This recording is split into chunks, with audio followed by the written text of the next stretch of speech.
we do have our first learner question for the day. For Tixazoza, eminye emning. Always encouraging people to ask the right questions and get the right answers. I saw some ladies here having a wonderful discussion, and we're going to meet one of them. Hello, Sissy. Hello. How are you? I'm good, and you? Sorry, please tell us, what is your name, where you're from?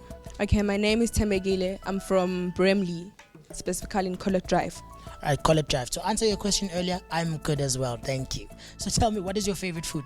My favorite cooked food is macaroni cheese. Macaroni cheese? Yes. I love that. I can cook that very well. Can you? I can. Trust. I'm good at it, trust me. So born, I will see you in the kitchen, but now we're in the class. So please ask our wonderful teacher in studio what your learner question for the day is. Okay, well, we have been asked to write an autobiographical paragraph. May you please help me plan it or draft it? All right, she's been asked to write an autobiographical paragraph, and she needs help in planning and drafting that paragraph. So, Tisha, please help. Thank you very much for that question. For those of you who didn't get it, and you probably don't know why I'm so excited, the question was, we have been asked to write an autobiographical paragraph. Can you help me plan and draft this? Yay! I like the fact that she asked for us to help her to plan, because not knowing that the first step is to plan. So that's a very lovely question. Now let's get to it. What is an autobiographical paragraph? An autobiography is something about your own life. Auto means self and biography means writing about life. You know that bio refers to life sciences, right? You have been asked to write about the events of your life. This will be personal. You will write in the first person using the pronoun I, and your paragraph will be a narrative. You will be telling a story. You will use the past tense because you are describing something that has happened in your life, and you are planning to write one paragraph. You need to think next about the length of the paragraph. Let's choose a long paragraph, which is usually about 100 words. Now you need a main idea. You cannot describe everything in one paragraph, so choose just one event. What about the first day in grade 12? But that's too much already, so narrow it down even further. What about what happened as I sat down in class on the first day in grade 12? Before we look at how you can plan this, remember that auto means self. So you're not telling me someone else's story or relating to something you watched on television. You are talking about yourself, and that's the best way that you can make sure your writing is good and to make sure that it is sincere. Do not make things up, because sometimes the things you come up with are ridiculous and they don't make sense. So auto, self, your fun little life, yes, that's what we want you to write about.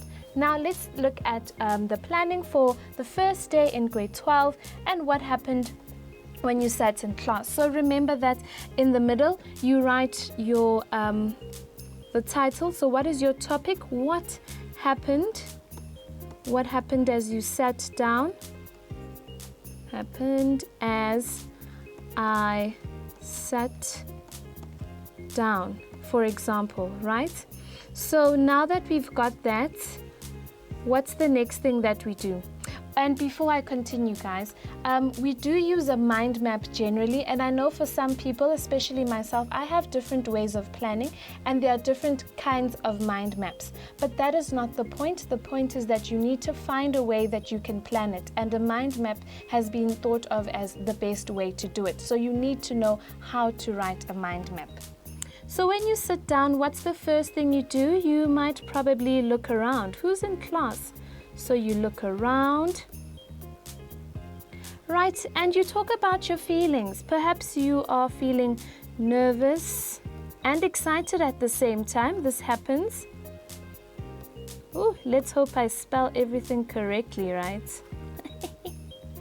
Okay, so nervous and excited. And of course, you're not alone in the class. So who are your classmates? Maybe your friend is sitting right next to you.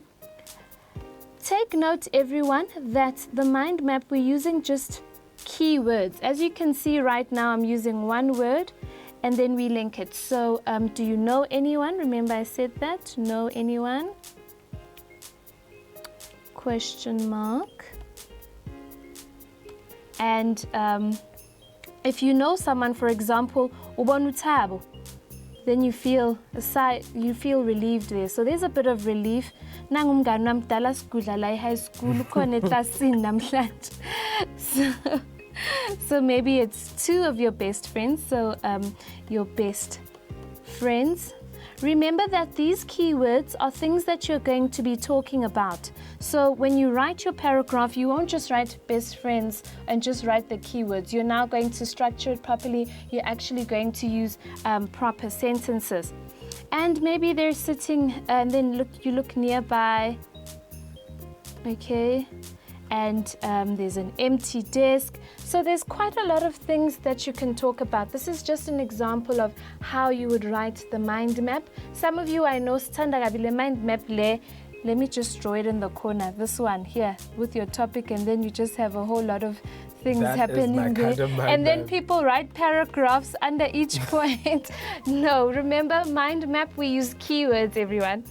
Now, what was the first thing that you did? So we said perhaps you looked around, who is in the class with you, and you with any of your friends. How are you feeling? So we talked about you being nervous or excited, and then it's great. You see two of your best friends are with you. That's a relief. And what do? Maybe you see that there is this desk near you and that's empty, and you rush across the room and you throw yourself into the seat. They grin at you and high fives. So these are a few things that you can include in your paragraph.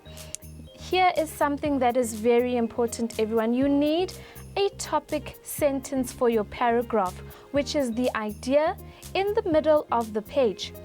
You will probably write it slightly differently, like this. As I sat down in class on the first day of grade 12, I looked around. So that's an example of your topic sentence there. Then all the other sentences support the first sentence.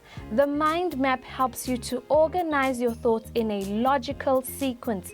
That means one idea following the other in a clear, simple, direct way.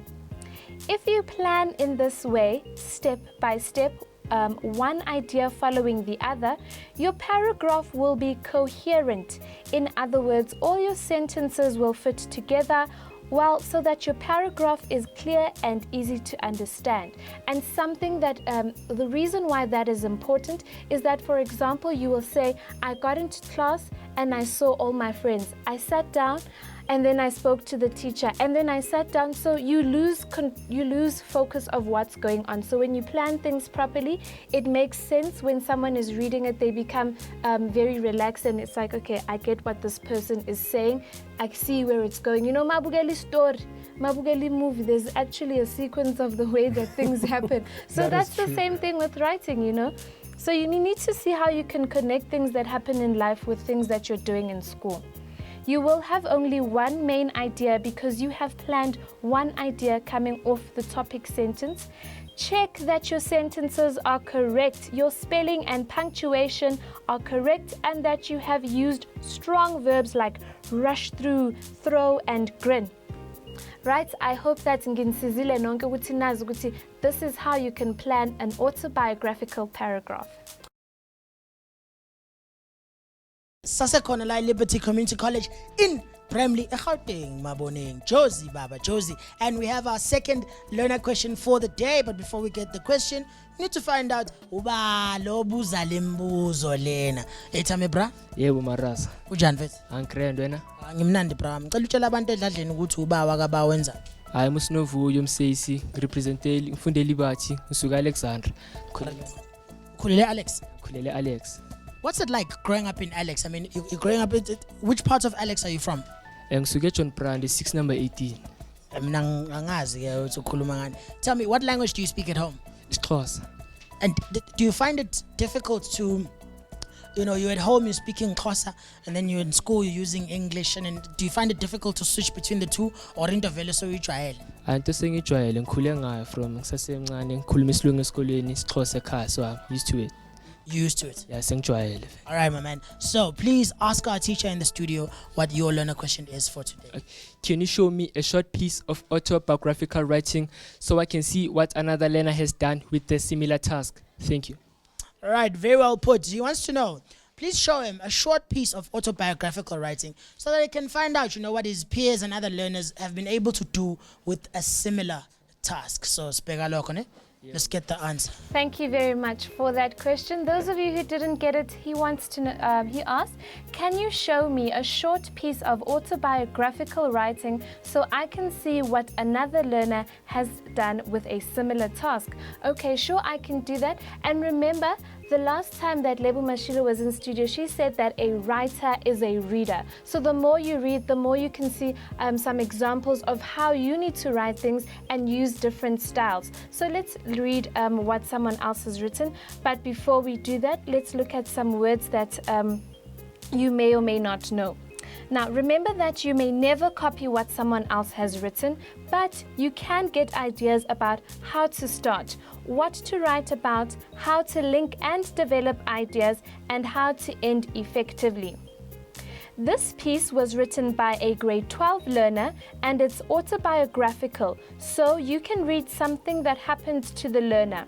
It also has some of his feelings about what happened. He talks about planning and preparation, which we have been discussing. And you can see that the writing is coherent, it is clear, and the ideas are well linked. He has tried to use strong verbs and he has tried to make the piece a real slice of his life. Here are some of those strong words that he uses. Snuggled into the crook of his elbow. So this means he settled into a warm, comfortable position, sort of those positions. Sorry, I'm sitting so uncomfortably, but obviously this is like the crook of your elbow. And then he sauntered across the classroom, which means he walked very slowly and casually in a relaxed way. And he scrabbled in his school bag, means digging around quickly, looking for something using your fingers. So when you're pretending like your book is somewhere in your bag and you're just quickly trying to, wait, ma'am, I'm going to take it out now. That type of thing. Okay, let me move on. Livid, which means so angry she seemed about to burst. So here it is. The problem with being lazy is that it can get me into trouble. This doesn't mean that I planned to start working hard and turn into a nerd anytime soon. It just means that I need to be more careful about avoiding trouble. The class was given the usual task, write a descriptive essay. Fine. There was the discussion, some examples of good student writing to inspire us, and 50 minutes to draft. But I'd been playing on the computer for half the night and a nap was called for. Maybe I shouldn't have arranged my arms in a comfortable position, snuggled in the crook of my elbow, and settled my rear end more comfortably on the hard wooden seat. I certainly shouldn't have slept right through the rest of the first period and the whole of the second. A week later, everyone had self and peer assessed, and the teacher was guiding the editing and proofreading process. I was scrabbling in my bag for a piece of paper that wasn't already written on or crunched up. Okay, so perhaps I shouldn't have sauntered over to the door and removed the assembly list or written my draft on the back. The teacher was livid, and I guess she had the right to feel insulted and upset. I didn't feel guilty about what I had done, but I did feel sad to see her face so red and her eyes so shocked. So that right there is an example of an autobiographical paragraph. Keleza Nathi.